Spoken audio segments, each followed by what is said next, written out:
Good morning student. हम पढ़ रहे थे क्लास 10 की साइंस, जिसमें अपन ने लेसन शुरू किया था हमारा वो 9वां लेसन आनुवांशिकता एवं जैव विकास। ये हमारे इस लेसन का चौथा पार्ट है, ठीक है, जिसमें एक इस अध्याय का जो पार्ट था आनुवांशिकता वो अपन ने कंप्लीट कर दिया था। और कल अपन लास्ट में एक विकास जैव विकास की चर्चा की थी, विकास की चर्चा की थी। आज अपन आगे बढ़ते हैं, उपार्जित एवं आनुवांशिक लक्षणों की चर्चा करते हैं, ठीक है। उपार्जित एवं आनुवांशिक लक्षण। तो देखिए अगला हमारा टॉपिक है उपार्जित एवं आनुवांशिक लक्षण।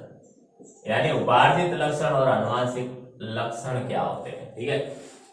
देखिए, लैंगिक जनन करने वाले जीवों में युग्मक अथवा जनन कोशिकाएं, युग्मक या तो जनन कोशिकाएं विशिष्ट जनन उत्तकों में बनते हैं। वो विशिष्ट जगह ही विशिष्ट उत्तकों में ही बनते हैं, ठीक है। जो युग्मक का निर्माण होता है, तो जैसे पुष्प है, पुष्प का जो युग्मक है या जनन कोशिका है वो पराग कण है, ठीक है, और एक है अंड कोशिका, ठीक है।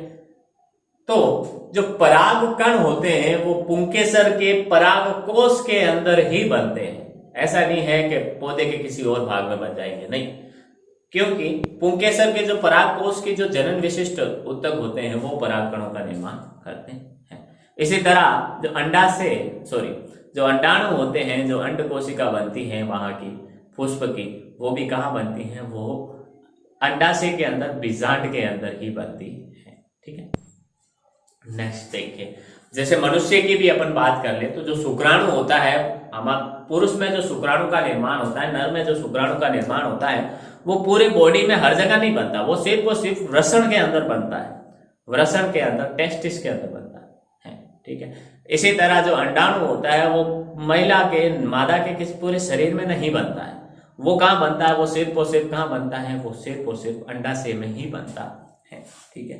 तो लैंगिक जनन करने वाले जीवों में युग्मक अथवा जनन कोशिकाएं लैंगिक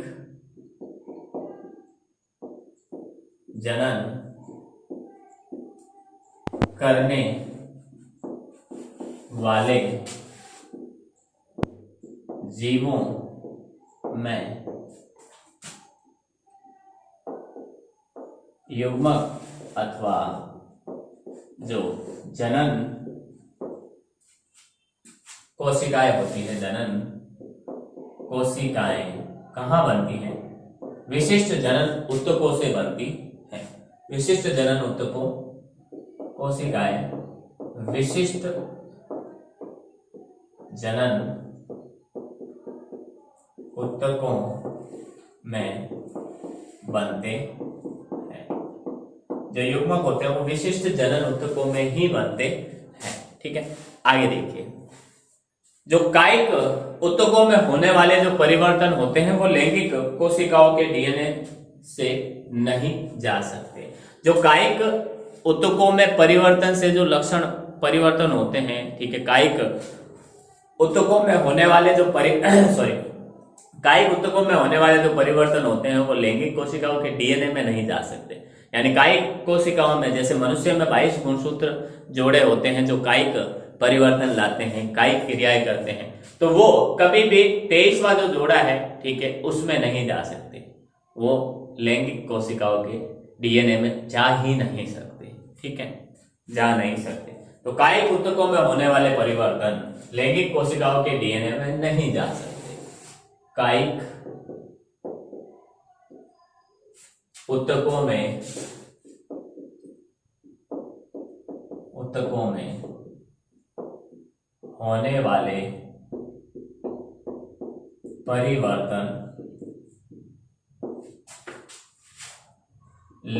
लैंगिक कोशिकाओं के डीएनए में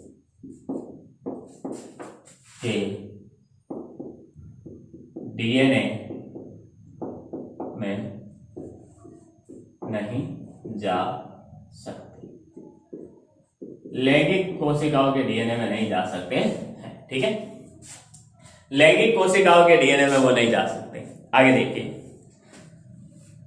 जीवन से प्राप्त जो अर्जित जीवन से प्राप्त जो अर्जित अनुभव या लक्षण होते हैं वो जैव प्रक्रम द्वारा अगली पीढ़ी में वंशानुगत नहीं हो सकते। जो जीवन में हमें प्राप्त होते हैं, ठीक है, जो लक्षण होते हैं, जो गुण हम प्राप्त करते हैं, जैसे अपन पैदा तो एकदम सही हुए, ठीक है, ठीक है, एक पैदा तो एकदम सही हुआ है, लेकिन किसी एक्सीडेंट के कारण किसी का हाथ कट गया या मान लो अंगुली कट गई, ठीक है, तो ये क्या है, जीवन जन्म लेने के बाद अर्जित हुआ है उसे, ये हाथ उसका बाद में कटा है या अंगुली उसकी बाद में कटी है, ठीक है, तो अब उससे ऐसा तो नहीं होगा, ऐसा नहीं होगा कि हाँ उसके आने वाली जो संतति है सबकी वो अंगुली कटी हुई पैदा होगी, जो बच्चा पैदा होगा वो कटी हुई अंगुली के साथ होगा, नहीं, ठीक है। तो जो जीवन से जो अर्जित लक्षण गुण होते हैं वो वंशानुगत नहीं होते, अगली पीढ़ी में नहीं जाते हैं, ठीक है। तो जीवन से प्राप्त अर्जित अनुभव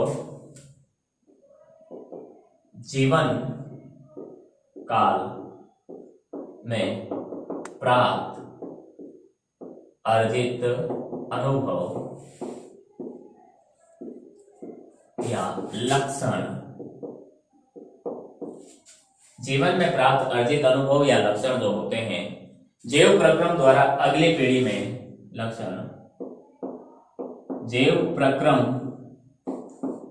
द्वारा अगली पीढ़ी में, अगली पीढ़ी में क्या होते हैं, वंशानुगत, अगली पीढ़ी में वंशानुगत नहीं हो सकते, अगली पीढ़ी में वंशानुगत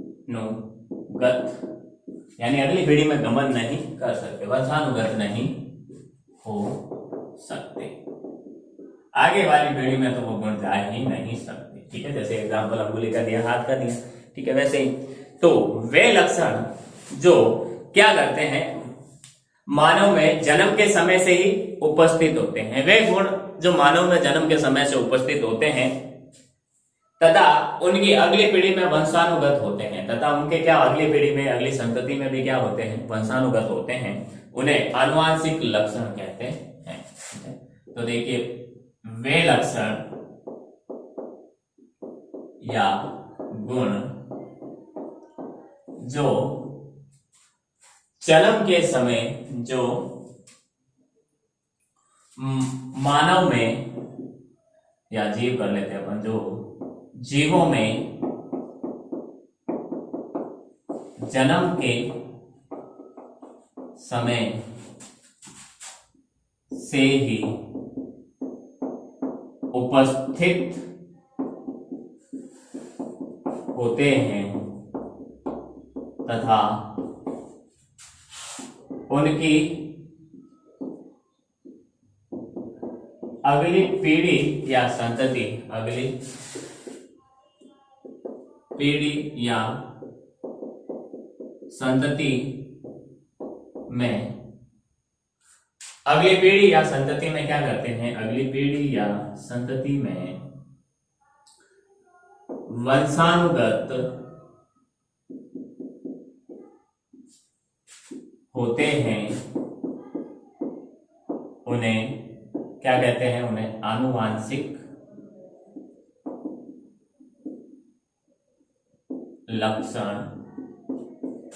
कहते हैं, उन्हें अपन आनुवांशिक लक्षण कहते हैं, उन्हें अपन आनुवांशिक लक्षण कहते हैं, ठीक है। फिर आगे देखिए, वे लक्षण जो मानव में जन्म के समय उपस्थित नहीं होते हैं बल्कि जीवन के अनुभव से प्राप्त किए जाते हैं, ठीक है, बल्कि मानव अपने जीवन से प्राप्त या उपार्जित करता है, अर्जित करता है, तो उसे अपन क्या कहते हैं, अर्जित लक्षण। वे लक्षण जो जीवों में, जीवी कर लेते हैं, जीवों में जन्म के समय उपस्थित नहीं होते हैं, उपस्थित नहीं होते हैं, बल्कि जीवन से प्राप्त या अर्जित, जीवन से प्राप्त या अर्जित किए जाते हैं एवं ये अगली पीढ़ी में वंशानुगत भी नहीं होते हैं, उन्हें उपार्जित लक्षण कहा जाता है। उन्हें क्या कहा जाता है? उपार्जित लक्षण कहा जाता है। ठीक है, देखिए जो चार्ल्स रॉबर्ट डार्विन ने क्या किया था? प्राकृतिक वर्ण सिद्धांत दिया जो जैव विकास से संबंधित है। आगे की लाइन ये है, ये पूरा हो गया यहाँ पे अपना उपार्जित आनुवंशिक लक्षण का। ठीक है, तो जो रॉबर्ट चार्ल्स डार्विन थे, उन्होंने 19वीं शताब्दी में क्या किया था? एक सिद्धांत दिया था, प्राकृतिक वर्ण सिद्धांत। ठीक है, प्राकृतिक वर्ण सिद्धांत। ठीक है, प्राकृतिक वर्ण सिद्धांत आपने पढ़ा भी होगा 6ठी 7वीं में, बहुत ही पुरानी पहले की किताबों में आता था। जब जैव विकास शुरू होता था तो एक आपने जिराफ वाला, जिराफ की लंबी गर्दन और आगे की टांगे लंबी कैसे हुई, वो डार्विन का सिद्धांत था, प्राकृतिक वर्ण का सिद्धांत। ठीक है, तो लेमार्क का सिद्धांत था। ठीक है, और इसी के आधार पर उन्होंने, डार्विन ने क्या दिया था? लेमार्क ने जिराफ का सिद्धांत दिया था। ठीक है, और उसके आधार पर डार्विन ने प्राकृतिक वर्ण का सिद्धांत दिया और उन्होंने कहा कि प्रकृति के अनुसार जो अपने आप को ढाल लेता है, या उन्होंने कहा कि प्रकृति जिन समष्टियों को, जिन जीवों को चुनती है, ठीक है, अपने अनुसार ढाल लेते हैं। ठीक है, वो तो क्या करते हैं? आगे बढ़ते हैं, तथा जो नहीं ढाल पाते, अपने आप को अनुकूलन नहीं कर पाते, वो क्या हो जाते हैं? विलुप्त हो जाते हैं, नष्ट हो जाते हैं। ठीक है, आगे देखिए, नोट बना के अपन लिख सकते हैं 19वीं शताब्दी में, 19वीं सदी में वैज्ञानिक में Charles Robert Darwin Charles Robert Darwin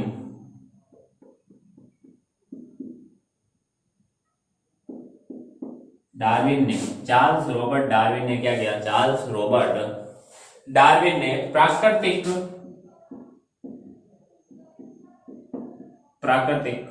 वर्ण सिद्धांत, प्राकृतिक वर्ण का सिद्धांत दिया जो जैव विकास से संबंधित है। सिद्धांत दिया जो क्या है? जो जैव विकास से संबंधित है, जो जैव विकास से संबंधित है, जो क्या है? जैव विकास से संबंधित है। ठीक है, स्क्रीनशॉट ले आप इसका, फिर आगे चर्चा करते हैं अपन। अब अपन पढ़ेंगे जाति उद्भव के बारे में।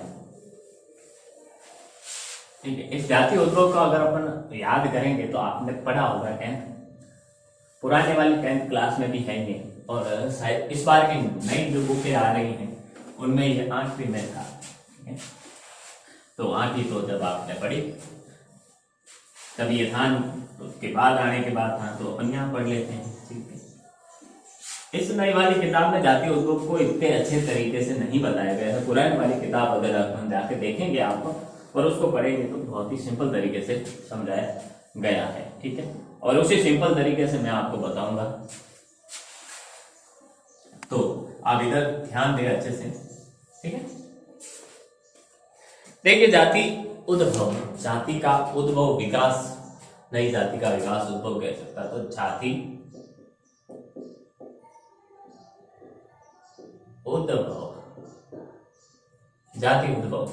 ठीक है, देखिए लैंगिक चयन करने वाले जीवों में संतति आगे अपने जनक से किसी न किसी प्रकार से भिन्न होती है। ठीक है, अलैंगिक जो जनन करते हैं जैसे विखंडन, मुकुलन, ठीक है, ये जो जनन करते हैं इस प्रकार से उनकी संतति तो अपने जनक के एकदम समान होती है, लेकिन जो लैंगिक जनन करते हैं वो संतति अपने जनक से क्या होती है? किसी न किसी प्रकार से भिन्न होती है, किसी ना किसी तरीके से तो वो भिन्न होती ही है।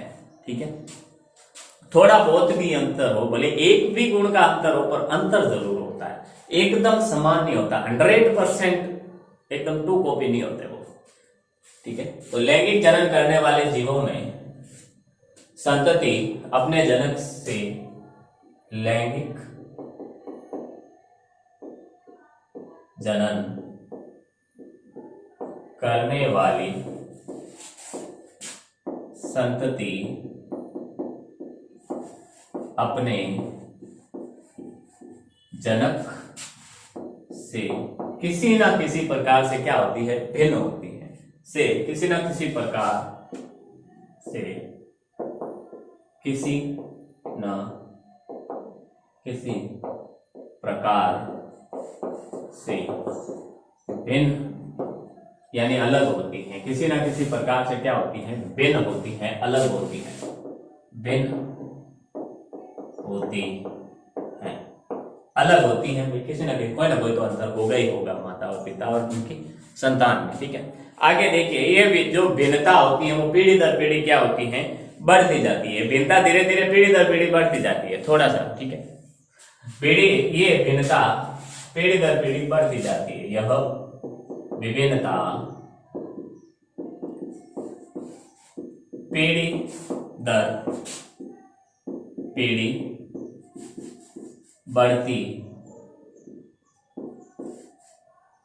बढ़ती जाती है। ये विभिन्नता जो होती है वो पीढ़ी दर पीढ़ी आगे बढ़ती जाती है, ठीक है। आगे देखिए, ये पीढ़ी दर पीढ़ी अगर बढ़ती जाती है तो देखिए चर्चा करते हैं अपन इसको आगे।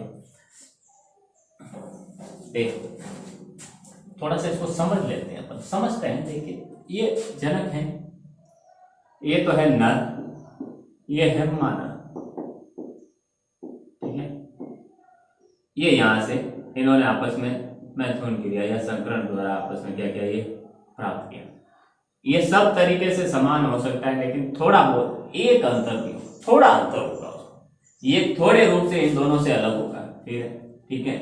इसके जैसे एक और है, ठीक है, इन्हें संकरण किया, ये इन दोनों से अलग होगा, इन दोनों से तो ज्यादा ही अलग होगा, कुछ ज्यादा ही अलग होगा। फिर आया, इससे जो संतति प्राप्त हुई ये इससे भी अलग है, इससे थोड़ा ज्यादा अलग है, इससे तो बहुत ही ज्यादा अलग है, ठीक है। फिर इन्होंने संकरण किया, फिर एक नया प्राप्त हुआ, ठीक है। अब ये इससे थोड़ा अलग है, इससे थोड़ा ज्यादा अलग है, इससे थोड़ा ज्यादा अलग है और इससे बहुत ही ज्यादा अलग है, ठीक है। फिर यहाँ संकरण हुआ, फिर एक प्राप्त हुआ, ये इससे थोड़ा अलग है, इससे ज्यादा अलग है, इससे बहुत ज्यादा अलग है, इससे बहुत ही ज्यादा, इससे बहुत ही ज्यादा, ठीक है। और इस प्रकार से एक संग, तो ये थोड़े चेंजेस हुए, लास्ट में ये मान लो ये प्राप्त हुआ। अब ये संतति इससे तो थोड़ी मिलती जुलती है, लेकिन इस से बिल्कुल ही अलग है। मान ही नहीं सकते कि ये इसका पूर्वज है, ऐसा होता है। इस संतति के पूर्वज ये है, मान ही नहीं सकते, क्योंकि कुछ समानता ही नहीं दिखती है हमें, कुछ समानता ही नहीं दिखती है। तो इसी प्रकार से क्या होता है, इस प्रक्रिया द्वारा विभिन्नता होती है और ये पीढ़ी दर पीढ़ी आगे बढ़ती जाती है धीरे धीरे धीरे, और एक समय ऐसा आता है कि जो संतति होती है वो अपने पूर्वज से बिल्कुल भिन्न हो जाती है, बिल्कुल अलग हो जाती है, बिल्कुल कोई समानता ही नहीं रहती है, ठीक है। तो कोई समानता ही नहीं रहती है, तो ये क्या हो जाती है, फिर आगे वाली पीढ़ी ये अपनी जनसंख्या बढ़ाती है और एक नई जाति का विकास करती है, नई जाति बना लेती है, ठीक है। और इस प्रकार क्या होता है, नई जाति का विकास होता है और ये क्या कहलाता है, हमारा जाति उद्भव कहलाता है, ठीक है। तो अनेक पीढ़ी के बाद इसको, ये तो अपन ने समझ लिया, लेकिन लैंग्वेज में इसको कैसे लिखेंगे, ठीक है, क्योंकि अपन को एग्जाम में समझाना थोड़ी, अपन को तो जो लिखा हुआ होगा उस पर नंबर मिले, तो लिखना कैसे है देखिए। तो ये विभिन्नता पीढ़ी दर पीढ़ी बढ़ती जाती है, ठीक है। अनेक पीढ़ियों के बाद, अनेक पीढ़ी अपन ने देखी, अनेक पीढ़ियों के बाद इतनी विभिन्नता आ जाती है, इतनी बदल जाती है कि वह अपने पूर्वज पीढ़ियों से भिन्न दिखाई देती हैं, वह अपने पूर्वज पीढ़ियों से बिल्कुल ही अलग दिखाई देने लग जाती हैं, तथा एक नई जाति के रूप में विकसित हो जाती, एक नई जाति के रूप में विकसित हो जाती है। और इसे क्या कहते हैं अपन, जाति व्रत कहा जाता है, इसे जाति व्रत कहा जाता है। यह विभिन्नता, ठीक है, यह विभिन्नता अनेक पीढ़ियों के बाद इतनी बढ़ जाती है, इतनी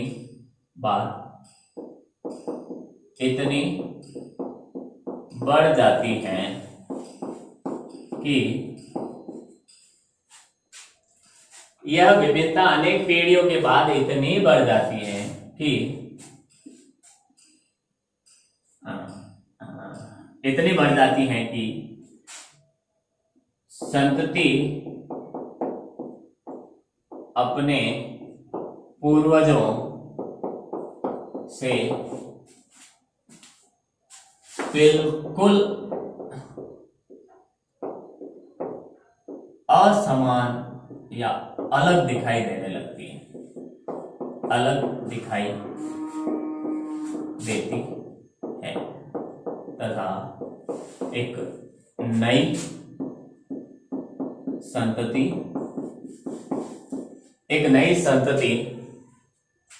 के रूप में विकसित होती है, एक नई संतति के रूप में विकसित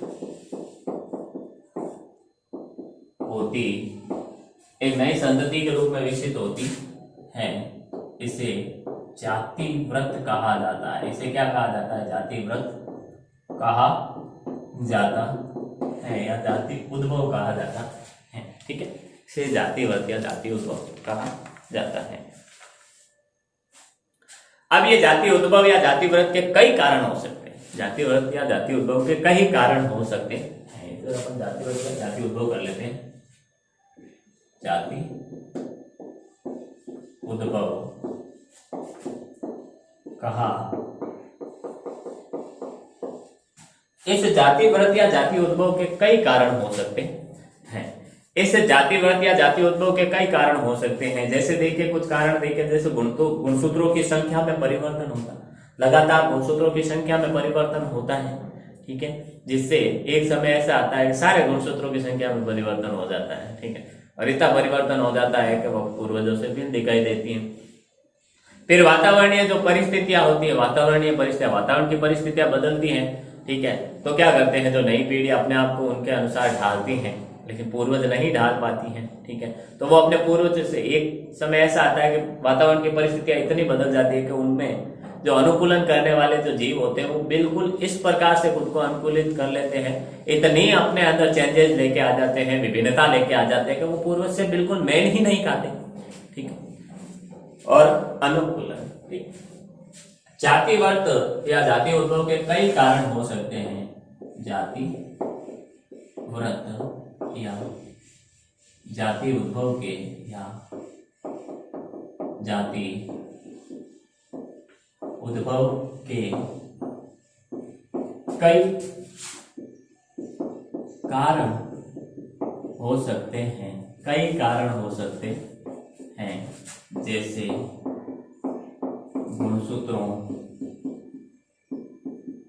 गुणसूत्रों की संख्या, जैसे गुणसूत्रों की संख्या में परिवर्तन, गुणसूत्रों की संख्या में परिवर्तन, वातावरणीय परिस्थितियां,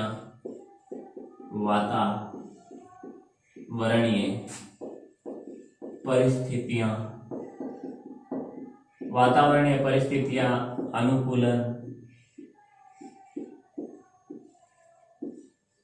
अनुकूलन आदि ये हो सकती है। ये सब कुछ हो सकती है, ये कारण हो सकते हैं किसके? जाति उद्भव या जाति व्रत के।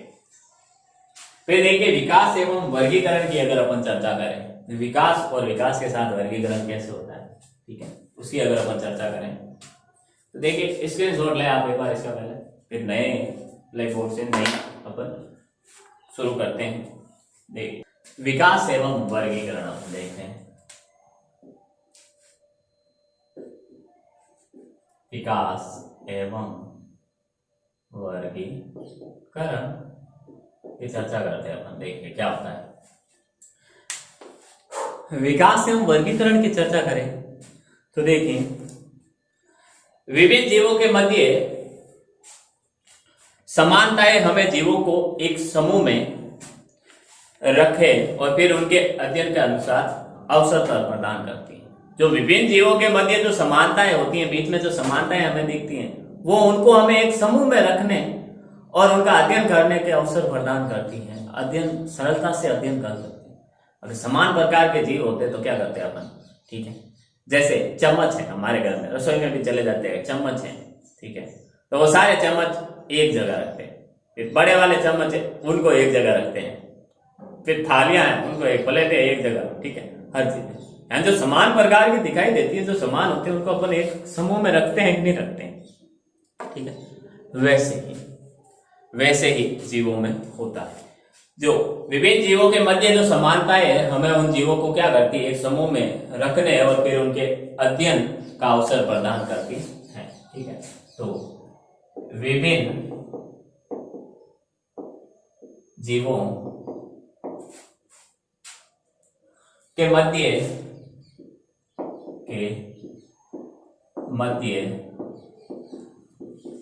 समानताएं, विभिन्न जीवों के मध्य समानताएं हमें उन जीवों को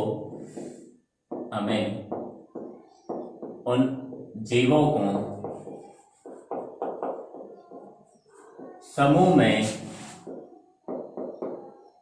रखने तथा क्या करने, समूह में रखने तथा फिर उनके मध्य उनके अध्ययन का अवसर प्रदान करती है, तथा उनके अध्ययन का अवसर प्रदान करती है।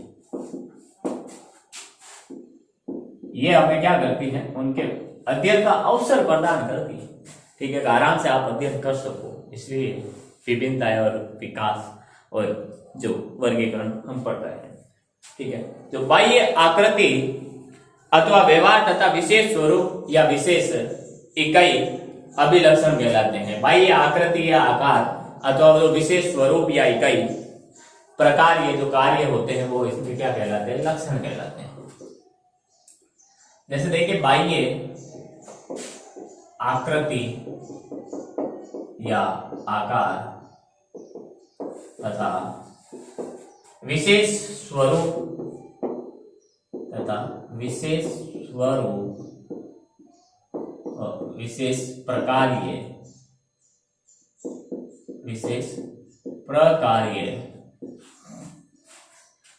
विशेष प्रकार्य क्या होते हैं, इनके अभिलक्षण कहलाते हैं।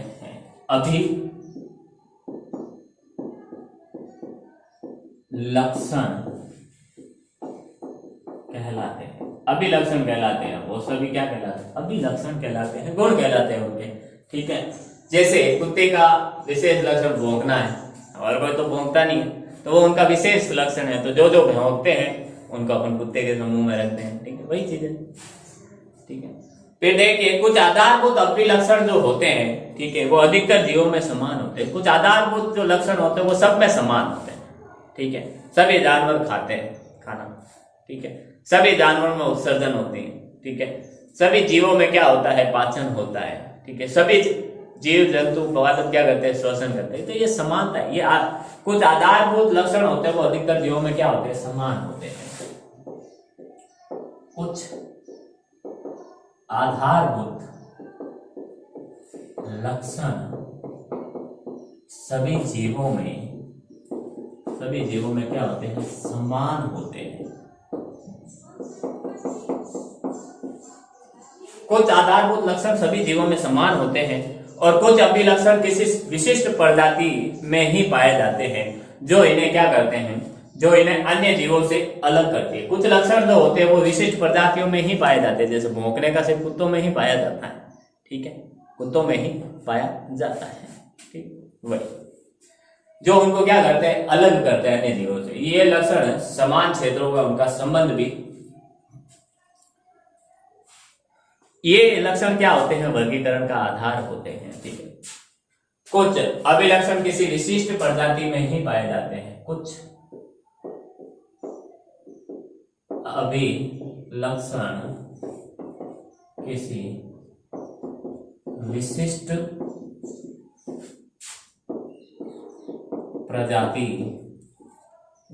प्रजाति में ही पाए जाते हैं। कुछ अभिलक्षण किसी विशिष्ट प्रजाति में ही पाए जाते हैं। ठीक है, पाए जाते हैं जो क्या करते हैं? उनको अन्य जीवों से अलग करते हैं, जो इन्हें अन्य जीवों से अलग करते हैं। ये लक्षण या गुण क्या होते हैं? वर्गीकरण का आधार होते हैं।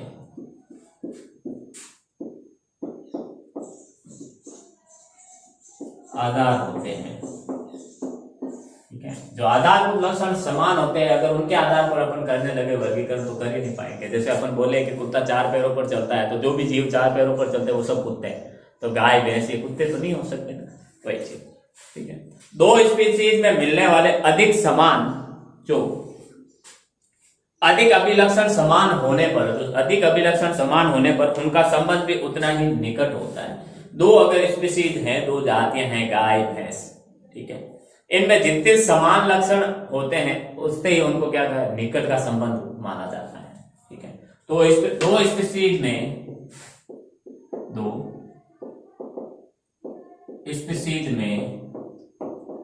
मिलने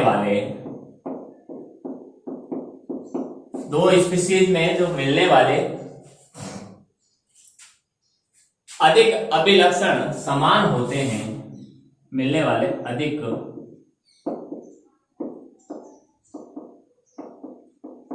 अभिलक्षण समान होते हैं।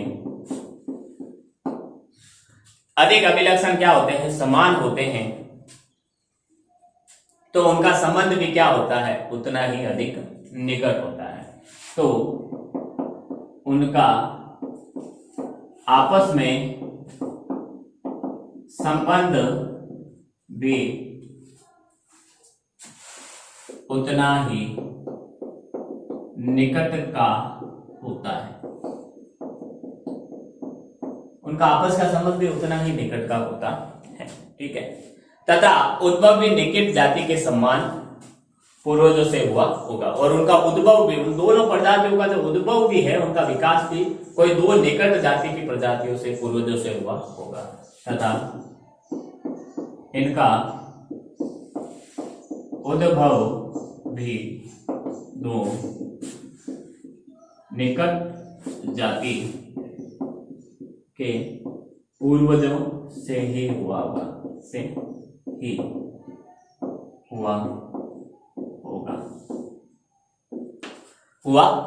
ठीक है, देखिए, स्पीशीज या जीवों का वर्गीकरण उनके विकास के संबंधों का प्रतिबिंब होता है। उनका प्रतिबिंब होता है। जैसे हम कांच में देखते हैं, हमारा प्रतिबिंब दिखता है, वैसे जो स्पीशीज या जाति का जो वर्गीकरण होता है वो उनका विकास कैसे हुआ वो बताता है।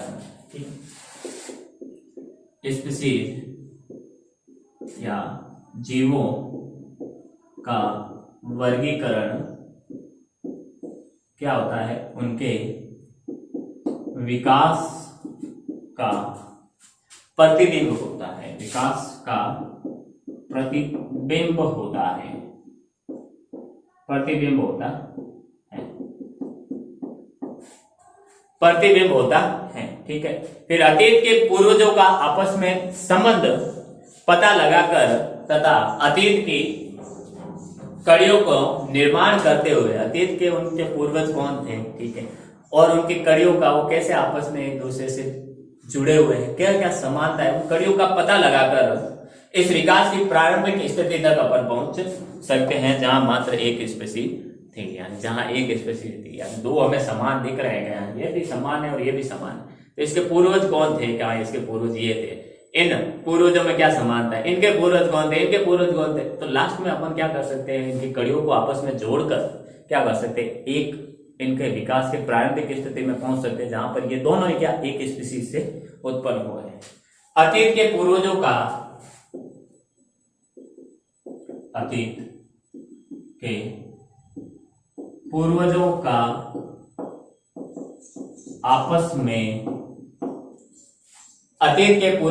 आपस में संबंध पता लगाकर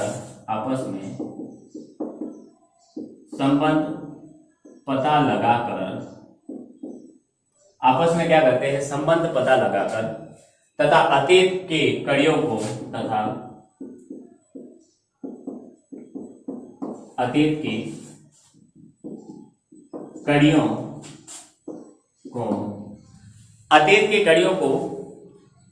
कड़ियों का निर्माण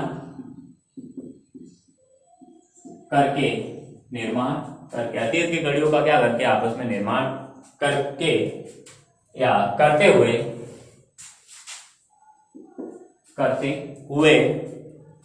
हम विकास की प्रारंभिक स्थिति तक पहुंच सकते हैं। हम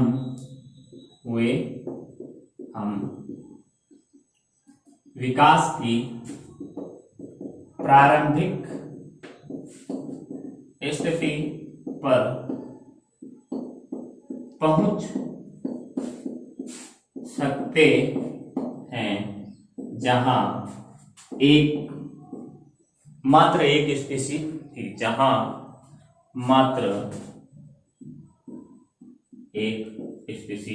थी। यानी अपन वहां पहुंच सकते हैं जहां पर हम ये कह सकते हैं कि ये जो दोनों अभी अपन देख रहे हैं, दो जातें जिनमें थोड़ी बहुत समानताएं अपन को दिख रही है, वो एक ही पूर्वज से उत्पन्न हुई है। स्क्रीनशॉट है आप इसका। फिर आगे देखिए, आने वाली क्लास में अपन जीवाश्म विकास के चरण, ठीक है, और मानव का विकास कैसे हुआ उसकी चर्चा करेंगे। ठीक है, तो उम्मीद करता हूं जो भी अपन ने पढ़ा वो आपको समझ में आया, और आने वाली क्लास शायद हमारे इस लेसन की लास्ट क्लास होगी। तो मिलते हैं अगली क्लास में, तब तक के लिए all the best, thank you.